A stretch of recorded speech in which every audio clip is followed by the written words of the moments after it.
बात करते हैं पार्टनरशिप फाइनल। 15 मार्क्स का चैप्टर है प्रैक्टिकल प्रॉब्लम। इसके प्रैक्टिकल प्रॉब्लम 15 मार्क्स के आएंगे जो कंपलसरी होंगे। फाइनल अकाउंट क्यों पढ़ना है? देखिए, आप फाइनल एग्जाम देते हैं, 12th का फाइनल एग्जाम देंगे, 10th में फाइनल एग्जाम दे चुके हैं। फाइनल एग्जाम क्यों देते हैं हम लोग? ताकि पूरे साल वो हमने क्या परफॉर्मेंस किया है वो जानने के लिए हम फाइनल एग्जाम देते हैं। जिसका रिजल्ट अच्छा आया, अरे उसने बहुत अच्छा पढ़ाई किया। जिसका रिजल्ट अच्छा नहीं आया, उसने बहुत कम पढ़ाई किया है। ये एनालिसिस हम किस बेसिस पे करते हैं? फाइनल एग्जाम के बेसिस पे। तो उसी तरह पूरे बिजनेस में, हर एक टाइप के बिजनेस में, हर एक ईयर के एंडिंग में हमको जानना होता है कि बिजनेस पे कितना प्रॉफिट हुआ और कितना लॉस हुआ। इसलिए हम फाइनल अकाउंट पढ़ते हैं। First, why prepare final account? Why prepare final?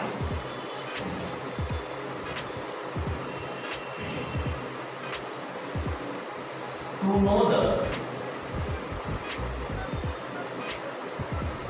find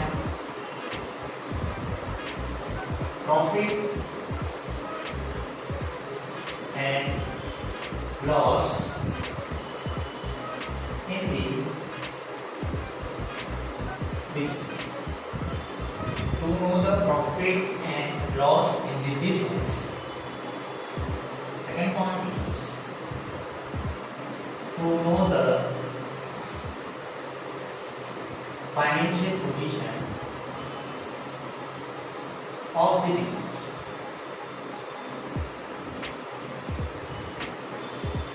First of all, business में प्रॉफिट और लॉस कितना होगा उसको जानने के लिए हम फाइनल अकाउंट पढ़ते हैं।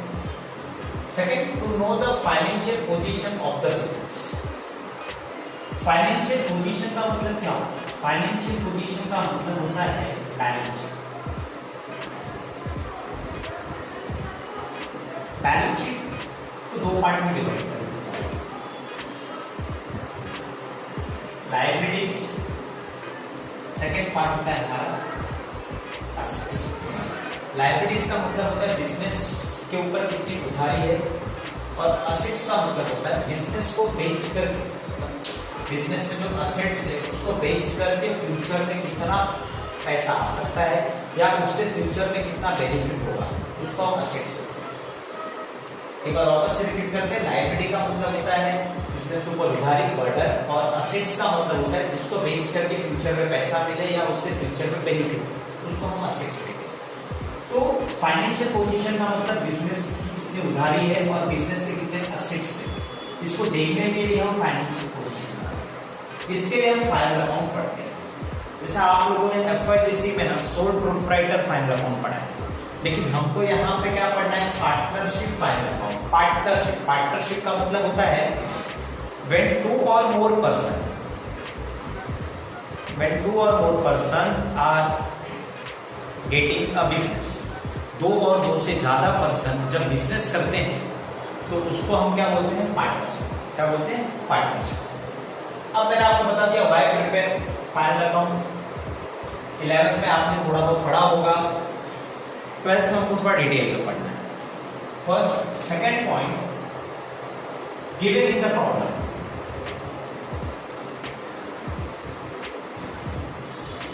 गिवन इन द प्रॉब्लम में क्या दिया होगा, क्वेश्चन में क्या दिया होगा? First, trial balance, list of all transaction, list of all transaction during the year, during the year. Second, adjustment. तो इन्फॉर्मेशन को क्वेश्चन में दिया given in the problem.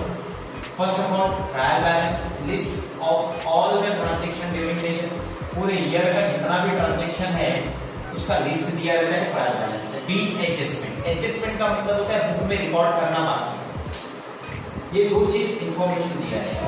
Third, हमको प्रिपेयर करना होगा, प्रिपेयर दी अकाउंट।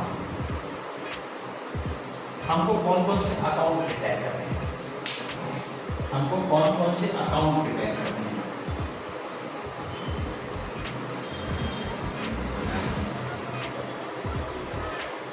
हमको अकाउंट प्रिपेयर करने हैं 4 अकाउंट। यहाँ पर आपके टेक्स्ट बुक में 3 अकाउंट प्रिपेयर करना है, लेकिन हम 4 अकाउंट प्रिपेयर करेंगे।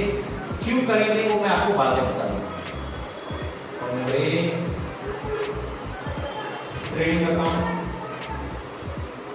The nominal account,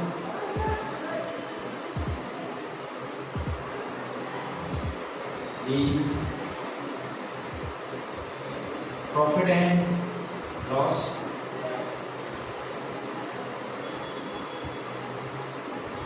account, nominal account,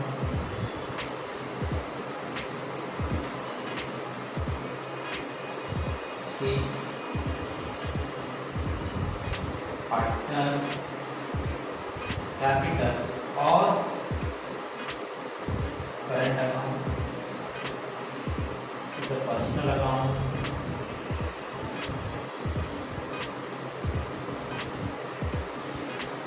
and D, balance sheet.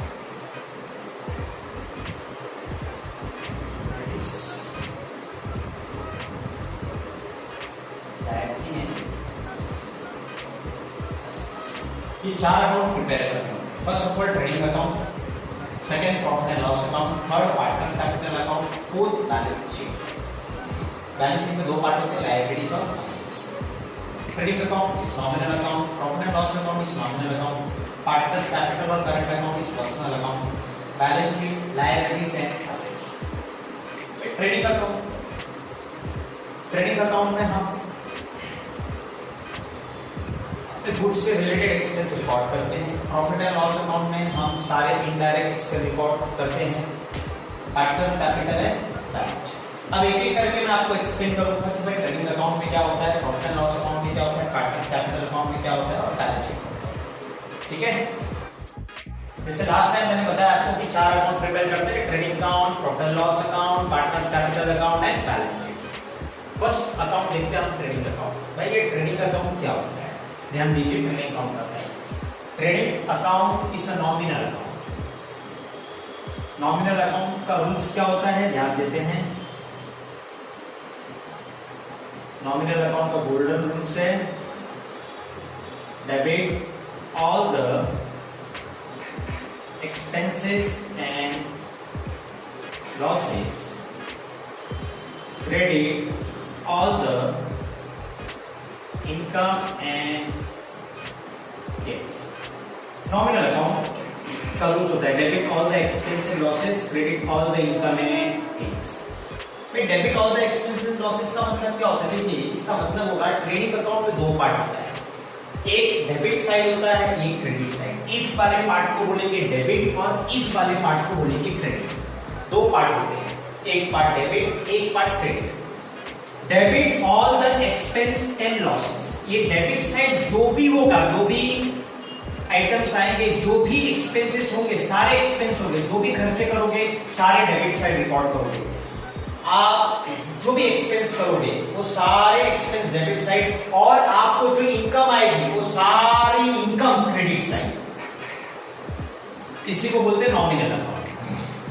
Trading account is a nominal account. Trading account is opened in the trading organization for the purpose of to find out gross profit and losses incurred during the year. Gross profit find out करने के लिए या gross loss find out करने के लिए हम trading account बनाते हैं। In the debit side of this account, all direct expense are recorded, and in the credit side all direct income are recorded।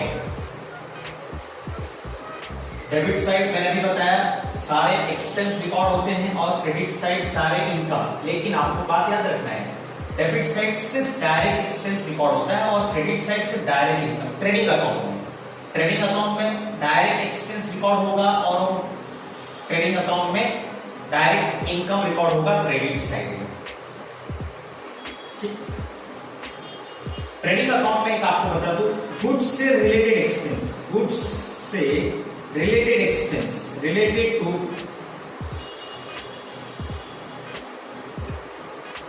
Related goods expenses. Trading account के debit side में related goods, goods से related सारे expense जाते हैं और factory से related, related to factory expense, related to factory expense. Goods से related और फैक्ट्री से रिलेटेड सारे expense trading account debit side जाते हैं। एक मार्क्स ऑब्जेक्टिव के लिए आएगा, ट्रेडिंग अकाउंट के डेबिट साइड में सारे डायरेक्ट एक्सपेंस जाते हैं, ट्रेडिंग अकाउंट के क्रेडिट साइड में सारे डायरेक्ट इनकम जाते हैं।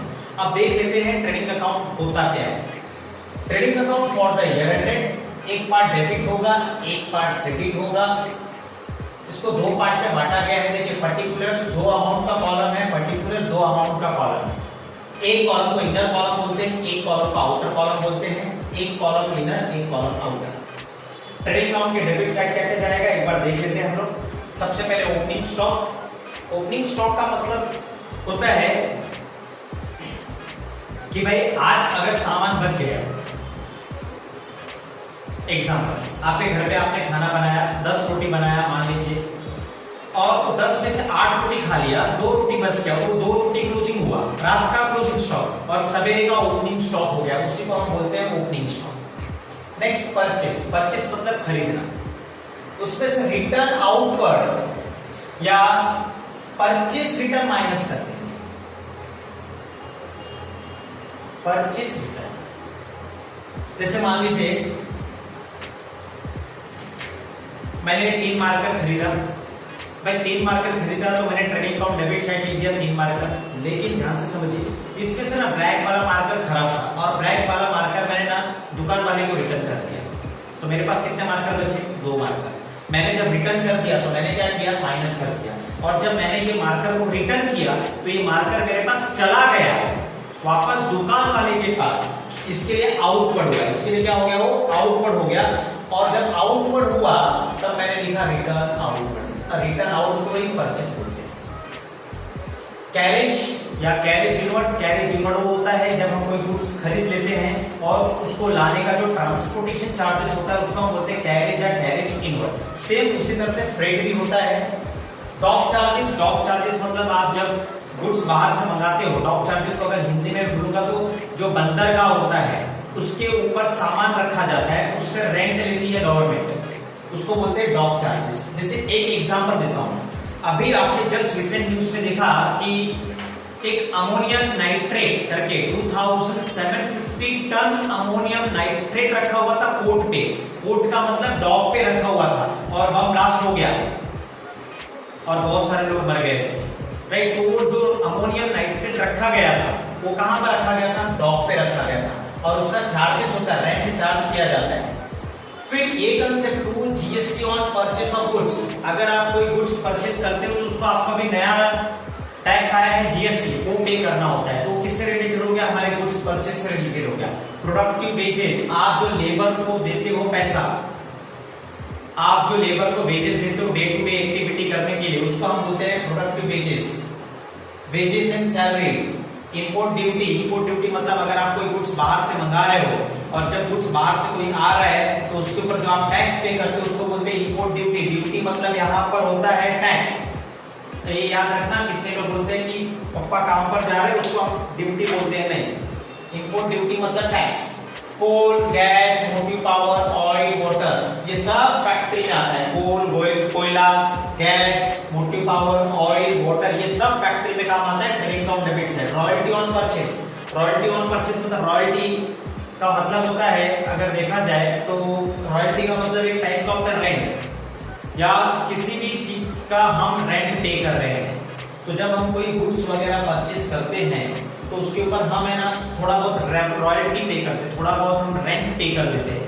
रेंट का मतलब यहाँ पर जैसे मान लीजिए कोई मूवी है, अभी जैसे आपको एक एग्जांपल देता हूँ, सूर्यवंशम मूवी जो है, सूर्यवंशम मूवी सोनी मैक्स पे है ना, हर बार आता है, हफ्ते में 2 से 3 बार आता है। अब आपको पता नहीं होगा वो सूर्यवंशम मूवी 2-3 बार क्यों आता है। अब उसका रीजन बता देता हूँ, क्योंकि सोनी मैक्स जो सूर्यवंशम मूवी है उसको सोनी एंटरटेनमेंट ने बनाया है, उसकी जो कॉपीराइट है वो सोनी एंटरटेनमेंट के पास है। अब सोनी एंटरटेनमेंट को किसी को पैसा ना देना पड़े, इसके लिए वो सोनी मैक्स पे बार बार सूर्यवंशम लगा देते हैं, ताकि अगर वो दूसरे चैनल पे आ गया, मान लीजिए जी सिनेमा पे आ गया या स्टार गोल्ड पे आ गया, तो उस चीज का सूर्यवंशम का जो सोनी एंटरटेनमेंट है, सोनी एंटरटेनमेंट को पैसा देगा जी सिनेमा और स्टार प्लस। अगर जी सिनेमा और स्टार प्लस जो पैसा देगा उसी को हम बोलते हैं royalty. Factory lighting and heating, primary packing charges, factory rent, works manager salary. Works मतलब यहाँ पर फैक्ट्री, तो मैंने बताया जैसे आपको ऑलरेडी बताया कि गुड्स से रिलेटेड एक्सपेंस और related to factory expense trading account debit side है, सारे expense trading account debit side और सारे income trading account credit side. देख लेते एक बार क्या क्या इनकम है। सेल्स, उसमें से रिटर्न इनवर्ड, रिटर्न इनवर्ड का मतलब क्या होता है, मान लीजिए मैंने ये 3 मार्कर था, मैंने ये ब्लैक वाला मार्कर मार्केट में बेच दिया, मार्केट में बेचने के बाद वो प्रोडक्ट डिफेक्ट हो गया, उसने मुझे रिटर्न लाके दे दिया, रिटर्न इनवर्ड हमारे पास आया, इसके लिए हम इसको बोलते हैं रिटर्न इनवर्ड या अदर वर्ड में sales return. By goods loss by fire, good distribution, free sample free में बांट दिया, goods withdrawn by partner owner, owner लेके चले गए। क्लोजिंग स्टॉक, आप क्लोजिंग स्टॉक में 2 चीज देना है, मार्केट प्राइस और cost price whichever is less, और लास्ट में आपको आ जाएगा ग्रॉस कॉस्ट। ठीक है, तो एक बार देखते हैं ट्रेडिंग अकाउंट बनाया था, या तो हमको मार्केट में मिलेगा ग्रॉस प्रॉफिट या तो हमको मिलेगा ग्रॉस लॉस, इसलिए हमने क्या बनाया है, ट्रेडिंग अकाउंट बनाया है। ठीक है, लास्ट टाइम हमने देखा ट्रेडिंग अकाउंट उस तरह से देखते हैं, profit and loss account. Profit and loss account is a nominal account, same trading account is a nominal account है, उसी तरह से प्रॉफिट एंड लॉस अकाउंट भी नॉमिनल अकाउंट है। क्यों प्रिपेयर करते हैं, prepare to find out net profit और नेट लॉस, प्रॉफिट या लॉस फाइंड आउट करने के लिए। नेट प्रॉफिट, ट्रेडिंग अकाउंट हम बनाते हैं ग्रॉस प्रॉफिट या ग्रॉस लॉस फाइंड आउट करने के लिए, प्रॉफिट एंड लॉस अकाउंट बनाते हैं नेट प्रॉफिट और नेट लॉस फाइंड आउट करने के लिए। All indirect expenses, all indirect expense are to be recorded to the debit side and all indirect income are to be recorded to the credit side। Trading account में सारे direct expense और direct income record करते हैं, profit and loss account में सारे indirect expense और indirect income record करते हैं। इनडायरेक्ट एक्सपेंस का मतलब होता है जो एक्सपेंस ऑफिस, देखिए प्रॉफिट एंड लॉस अकाउंट के डेबिट साइड में सारे एक्सपेंस होंगे और प्रॉफिट एंड लॉस अकाउंट में क्रेडिट साइड में सारे इनकम रिकॉर्ड होंगे, इनडायरेक्ट इनकम। अच्छा, प्रॉफिट एंड लॉस अकाउंट में जाता क्या है, ये सब समरी है, ये सब पूरा बता दिया, लेकिन शॉर्ट में बता दूं। Office related to office expense, office से रिलेटेड सारे expense related to selling expense, sale से रिलेटेड सारे expenses related to finance expense, finance से रिलेटेड। अब तीनों के बारे में एक्सप्लेन कर। ऑफिस का मतलब हो गया, जैसे मान लीजिए ऑफिस का मतलब salary, net wages, salary, rent, insurance, electricity, telephone, printing, audit fees, repairs and renewals की, यहाँ तक सारे ऑफिस से खर्चे आते हैं, सारे ऑफिस से। ये देखिए ये सारे खर्चे ऑफिस में किए जाते हैं, लेकिन यहां पर बात करते हैं इंटरेस्ट टू लोन। इंटरेस्ट कब पे करते हो, जब आपने किसी से लोन लिया होता है, जैसे बैंक से लोन लिया है, तो हम उसको हर साल इंटरेस्ट पेड करते हैं। तो ये जो रिलेटेड एक्सपेंस है, ये जो खर्चा है इंटरेस्ट और लोन, ये आपका फाइनेंस एक्सपेंस, इंटरेस्ट और लोन जो है आपका फाइनेंस एक्सपेंस से रिलेटेड खर्चा है। ये भी देखिए जो बैंक चार्जेस है आपका, बैंक चार्जेस और आपका बैंक चार्जेस के साथ में इंटरेस्ट ऑन जो कैपिटल है, इंटरेस्ट ऑन पार्टनर्स कैपिटल, ये भी फाइनेंस से रिलेटेड एक्सपेंस है। फाइनेंस एक्सपेंस, फाइनेंस का मतलब आप इंटरेस्ट पे कर रहे हो, बैंक को कुछ पे कर रहे हो। फिर मैंने आपको बताया सेलिंग एक्सपेंस। देखिए सेलिंग एक्सपेंस यहां से स्टार्ट होता है, कन्वेंस आने जाने का भाड़ा होता है, loss by fire, good distribution, free sample, commission, bad debt, export duty, general expense, depreciation. देखिए कैरेज आउटवर्ड, ये सारा डेप्रिसिएशन को छोड़ छोड़ दे, बाकी सारा सेल से रिलेटेड एक्सपेंस है, ठीक है। कैरेज आउटवर्ड, ध्यान से सुनिए, कैरेज इनवर्ड ट्रेडिंग अकाउंट के डेबिट साइड जाता है, कैरेज आउटवर्ड सेल से रिलेटेड एक्सपेंस होता है, सेल से रिलेटेड होता है। डेप्रिसिएशन ऑन असेट्स, कोई भी डेप्रिसिएशन का मतलब होता है reduction in the value of assets, assets का वैल्यू कम हो गया उसको बोलते हैं डेप्रिसिएशन ऑन असेट्स।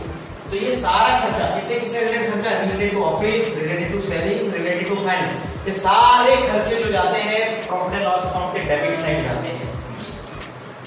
ऑफिस का खर्चा बता दिया। सेलिंग का खर्चा क्या होता है, conveyance, good distribute, free sample, commission, discount, bad debts, export duty, general expense, trade expense, ये सारा जो खर्चा होता है ऑलमोस्ट सेलिंग से रिलेटेड होता है, सेल से रिलेटेड होता है, profit and loss account debit side जाएगा। बाद में लास्ट में नेट प्रॉफिट फाइंड आउट होगा या तो नेट लॉस। अब देखिए क्रेडिट साइड, क्रेडिट साइड क्या मैंने बताया, सारे इनडायरेक्ट इनकम क्या क्या है, gross profit, commission received, discount received, dividend and interest received, rent received. कोई भी वर्ड रिसीव्ड वर्ड आया ना, रिसीव्ड मतलब आपको मिला हुआ है, तो समझना है प्रॉफिट एंड लॉस अकाउंट के credit side. Commission received, discount received, आपने जैसे कहीं पे शॉपिंग वगैरह परचेज गुड्स वगैरह को आपने खरीदने गए और आपको डिस्काउंट मिल गया, तो discount received. Dividend and interest received, dividend और इंटरेस्ट रिसीव्ड, आपने बैंक वगैरह में पैसे एफडी किए हैं, कोई कंपनी के शेयर्स खरीदे हैं, तो उसमें जो आपको पैसा मिलता है उसको डिविडेंड और इंटरेस्ट होते हैं। रेंट रिसीव्ड, कोई प्रॉपर्टी लिया है भाड़े पे दे दिया है तो rent received. Profit and sale of assets, कोई असेट्स बेचा आपने और प्रॉफिट हुआ तो क्रेडिट साइड में जाएगा, ठीक है। और प्रॉफिट एंड लॉस अकाउंट में एक और एक्सपेंस जाएगा आपका टू ए डिस्काउंट अलाउड होगा, जो ये डिस्काउंट है डेबिट वाला वो डिस्काउंट अलाउड होता है, discount allowed debit side, discount received credit side, ठीक है। तो इस तरह से हम एक फाइंड आउट करेंगे नेट प्रॉफिट या तो नेट लॉस, इसलिए हम profit and loss account prepare करते हैं।